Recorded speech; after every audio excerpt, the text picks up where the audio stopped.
A few years ago, I watched a debate on the subject of war and nonviolence. One side was arguing that just war theory is consistent with the teaching of the Bible. The other side was arguing that just war theory is not only unsupported by the Old Testament, but is completely out of sync with the New Testament. And they argued that a Christian cannot go to war or use violence and at the same time faithfully follow Jesus. So the two sides went back and forth in some very interesting dialogue. They both made interesting points, they asked good questions, and they both attempted to ground their position in Scripture and in the teaching of the church. But during the cross-examination portion of the debate, some very helpful and clarifying questions were asked by the side that was arguing for Christian nonviolence. There is no just war teaching in the Old Testament, is there? Was the first question. After a moment of silence, the other side answered that just war theory was at least implied in the Old Testament. And then they went back and forth a bit about the battles that Israel fought that were commanded by God. And they talked about the difference between just war and the kind of holy war that took place during the Old Covenant. But at the end of the day, there is no just war theory in the Old Testament. There's no guideline for going to war that apply to Christians in the New Covenant. And God's commands for the Israelites to go to war at times under that covenant, it's not something that was ever intended to be applied to earthly governments or to the church. Well, then the second question came. There is no just war teaching in the New Testament, is there? And then there was some more back and forth about implications that certain New Testament passages may have. But no, there's no denying that there's nothing in the New Testament that even comes close to teaching just war theory. And then the third question came. There is no just war teaching in the first 300 years of the church, is there? Well, and the other side argued, well, there were pre-Christian versions of just war, and just war was developed by Ambrose and then Augustine, who were Christians. They lived in the 4th century, but it's still primarily a product of Christian thought. But the bottom line is that there's no just war teaching in the pre-Nicene church. And matter of fact, all the pre-Nicene writers who talked about this said that Christians do not go to war. So those three facts were very clarifying and seem to constitute like an insurmountable wall. How do you get over that? How do you get around that? And when you really think about those three facts, you begin to see the futility of trying to defend just war theory as a legitimate Christian position. I mean, you can make interesting and compelling philosophical arguments for why just war theory makes sense. You can make powerful emotional appeals that people will find compelling. Like, well, what about Hitler? Or what if someone breaks into your house?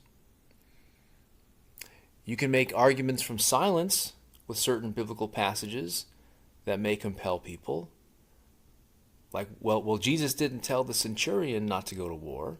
Or you can take some New Testament passages out of their context and argue that they somehow imply just war. Like, hey, Jesus said he came not to bring peace, but a sword.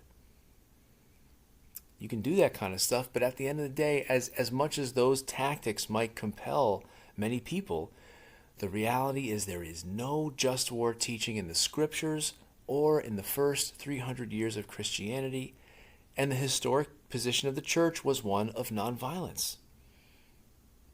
And just war theory was something that came into the church long after the apostles. There's a huge gap between the apostles and Ambrose and Augustine. You cannot trace this way of thinking to the apostles historically or ground it biblically. And so whatever someone might say to try to defend just war theory, no matter how plausible their philosophical arguments might seem to be at first, just war theory is dead in the water. And that's the end of the issue. If you want to be objective, if you want to be in line with Scripture and with the historic teaching of Jesus' church, then you'll need to reject just war theory. It doesn't matter if that's the position of the church today, that's irrelevant. You'll have to humble yourself and learn to see a different perspective and figure out why nonviolence made sense to Jesus and the apostles and the early Christians.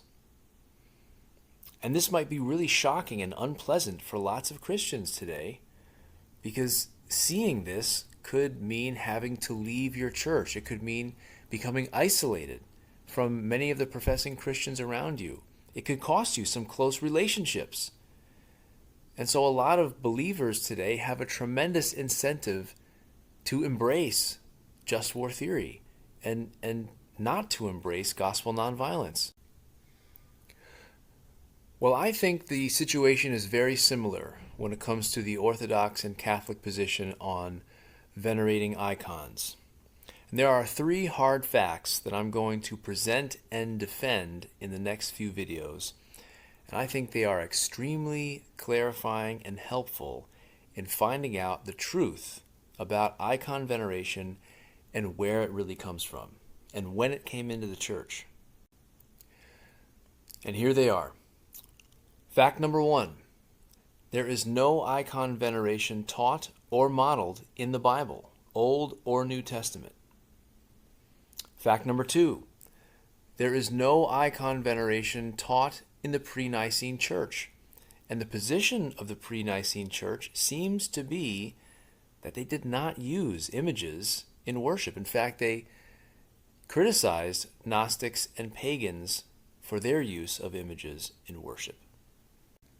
And fact number 3, there is no archaeological evidence of Christian art before around 180 or 200 AD.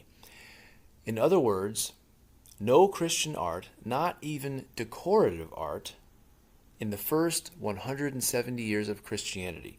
Or to put it another way, no Christian art within about a century of the death of the last apostle.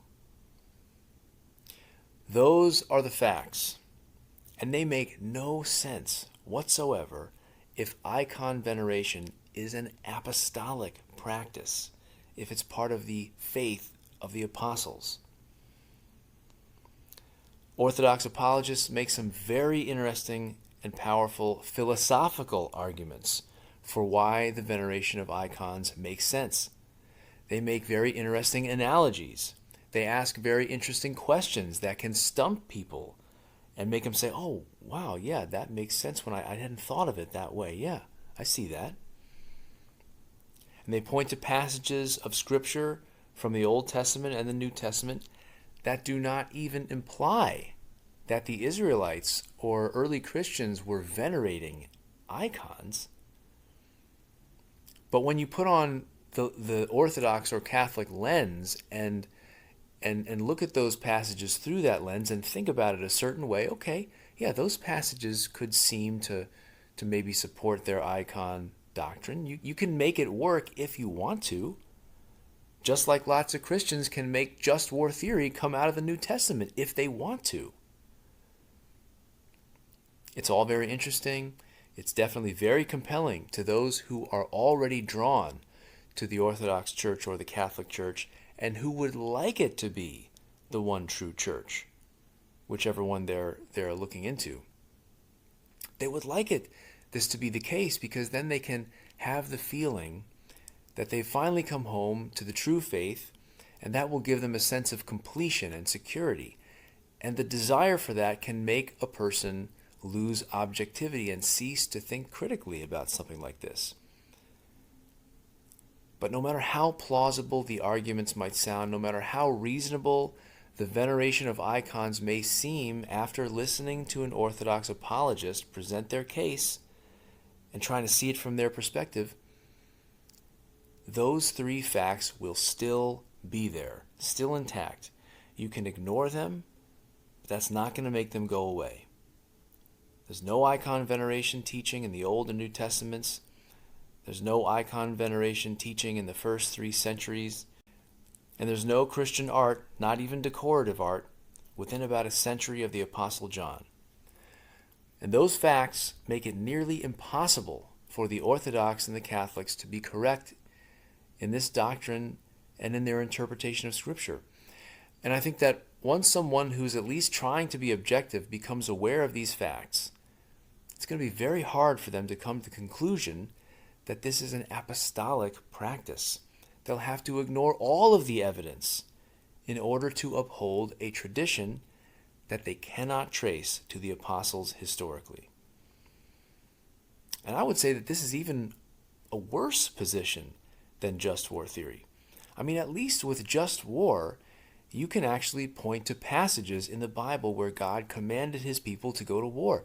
There's something to work with there. There's something to grab a hold of there.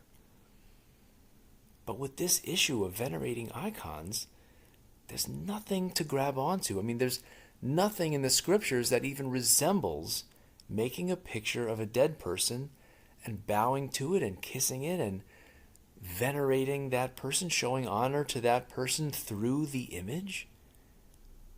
It's not there. The Orthodox and the Catholics, they act like it's so clear, and they're great at making a strong philosophical case, but it's like a hologram. It looks real, it looks strong, but it's not. There's nothing there. So in the next video, I'll begin to look into this and want to address the first of those three facts, that there's no icon veneration taught in the Old Testament or in the New Testament.